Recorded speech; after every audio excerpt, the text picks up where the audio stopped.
قربانی کی تاریخ اتنی ہی قدیم ہے جتنے کہ انسان کی تاریخ۔ ہر دور میں کسی نہ کسی انداز میں تقرب کی خاطر قربانی پیش کی جاتی رہی۔ یہ علیحدہ معاملہ ہے کہ وہ لوگ بتوں کی خاطر قربانی کرتے تھے یا رضائے الہی کی خاطر، یہ تو عام لوگوں کی قربانی کا معاملہ تھا۔ اگر اہل حرم کی طرف نظر کی جائے تو انبیاء کرام علیہم الصلاۃ والسلام بھی ہمیشہ رضائے الہی کی خاطر قربانی کرتے نظر آتے ہیں، مگر ان کی قربانی اونٹ، بیل، گائے یا بھیڑ بکری تک محدود ہوتی۔ وہ ہر انسانی جان کو اتنا ہی محترم سمجھتے تھے جتنا کہ بندہ مومن کو۔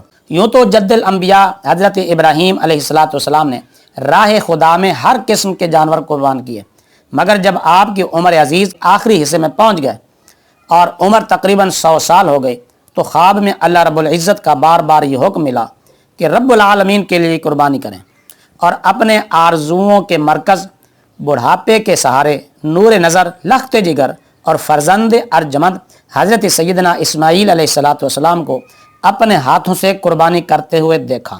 آخرکار آپ اس حکم خداوندی کی تعمیل پر کمر بستہ ہوئے، چھری اور رسی ہاتھ میں لی اور بیٹے کو قربان گاہ کی طرف لے کر چل پڑے۔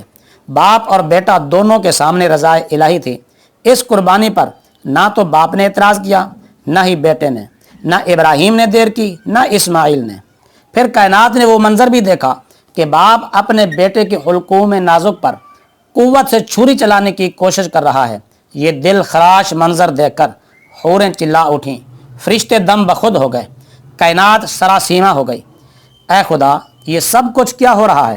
آج باپ اپنے نور نظر کو کیوں قربان کر رہا ہے؟ تب خدا نے فرشتوں سے فرمایا، اے فرشتوں، یہ وہی آدم ہے جس کی تخلیق پر تم نے اعتراض کیا تھا۔ تم نے صرف یہ دیکھا کہ یہ خون بہے گا، مگر یہ نہ دیکھا کہ اس کے پیش نظر کیا ہوگا۔ یہ میری محبت میں کائنات کی عزیز ترین چیز بھی قربان کر سکتا ہے۔ یہ وہ دولت عظمی ہے جس کا امین سوائے انسان کے اور کوئی نہیں۔ چشم فلک نے ایسا منظر کبھی نہ دیکھا، نہ دیکھے گی کہ باپ نے اپنے ہاتھوں سے معصوم بیٹے کے حلقوم پر چھری چلائی۔ مگر آج ابراہیم یہ سب کچھ محبت خداوندی میں کر گزرا تو یک لخت عالم بالا سے صدائیں آنے لگیں، قد صدقت الرؤیا، کہ تو نے خواب کو حقیقت میں بدل دیا۔ تیرا بچہ قربان کرانا مقصود نہیں، بس تیری محبت و وفا کا امتحان مقصود تھا تاکہ تجھے اعلیٰ منصب پر فائز کر دیا جائے۔ اب وہ دیکھ، اس کا فدیہ دمبے کی صورت میں کھڑا ہے، اس کو قربان کر، تیری قربانی پوری ہو گئی۔ کہتے ہیں کہ تاریخ اپنے آپ کو دہراتی ہے۔ آل ابراہیم کو اللہ نے مینا میں بلایا، قربانی مانگی، مگر قربانی کے عین وقت پیغام آ گیا، قد صدقت الرؤیا، بس خواب پورا ہو گیا۔ مگر کربلا کے میدان میں جب آل اسماعیل کو بلایا گیا اور آل اسماعیل کی قربانی مانگی گئی تو آل اسماعیل نے بھی خوش ہو کر خدا کی بارگاہ میں جانوں کے نذرانے پیش کیے، مگر فرق رہا کہ وہاں مینا تھا، یہاں کربلا ہے۔ وہاں آل ابراہیم کو بلایا گیا، یہاں آل اسماعیل کو بلایا گیا۔ وہاں اسماعیل کے بدلے دمبا آیا، یہاں آل اسماعیل کے بدلے کوئی فدیہ، کوئی دمبا نہیں آیا۔ وہاں ابراہیم نے قربانی دی مگر آنکھوں پر پٹی باندھی، یہاں آل اسماعیل نے قربانی دی مگر کسی کی آنکھوں پر پٹی نہ تھی۔ وہ خلیل کی قربانی تھی، یہ حبیب کی قربانی تھی۔ جتنا فرق خلیل اور حبیب میں تھا اتنا ہی فرق ان کی قربانیوں میں تھا۔ وہاں کون تھا؟ صرف ابراہیم و اسماعیل تھے۔ یہاں کون ہے؟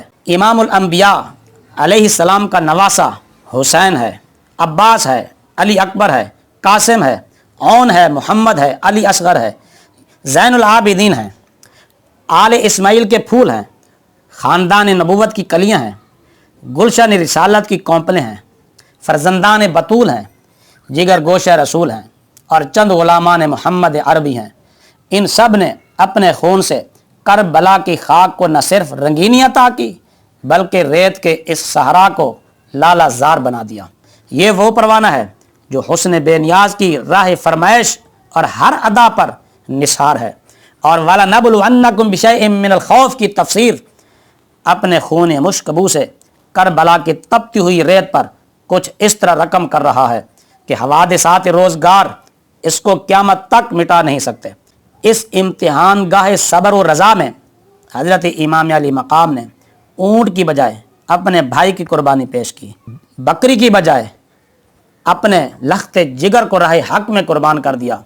قربانی کا یہ مقام ترقی کی انتہا ہے، شہادت کا یہ انداز صداقت کی انتہا ہے، اور موت کا یہ اسلوب حیات ابدی کا حامل ہے۔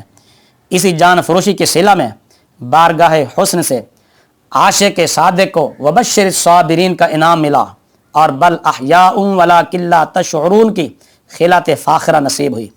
بچے ذبح ہو گئے، خیمے جل گئے، لاشیں بے گور و کفن پامال ہوتے رہے، عفت معاب اسیر سلاسل ہو گئیں، غرضے کے ظلم و ستم کی انتہا ہو گئی، لیکن صبر و وفاس نے بھی راہ گزارے کربلا پر اپنے خون رنگین سے وہ گل بوٹے تراشے کہ رہتی دنیا تک انسانیت اس خاک پر عقیدت کے پھول اور نیاز کے درہائے شاہوار نچھاوت کرتی رہے گی۔ یاد رکھیے، کربلا کی خاک کے سینے میں خاندان بنی ہاشم کے خون کی امانت محفوظ ہے۔ صرف یہی نہیں بلکہ اس خاک کے سینے پر جس کے خون کے چھینٹے ہیں ان میں صحابہ بھی ہیں، تابعین بھی ہیں، حافظ بھی ہیں اور قاری بھی ہیں، عالم بھی ہیں، عامل بھی ہیں، قرآن کے حافظ بھی ہیں اور دین کے محافظ بھی ہیں، 150 سال کے بوڑھے بھی ہیں اور 6 ماہ کے دودھ پیتے بچے بھی ہیں۔ ان ارباب حرم نے اپنے جسموں کے ٹکڑے کرا دیے اور اپنے خون کے دریا تو بہا دیے، مگر حرم خدا اور حرم مصطفیٰ کو خون سے رنگین نہیں ہونے دیا۔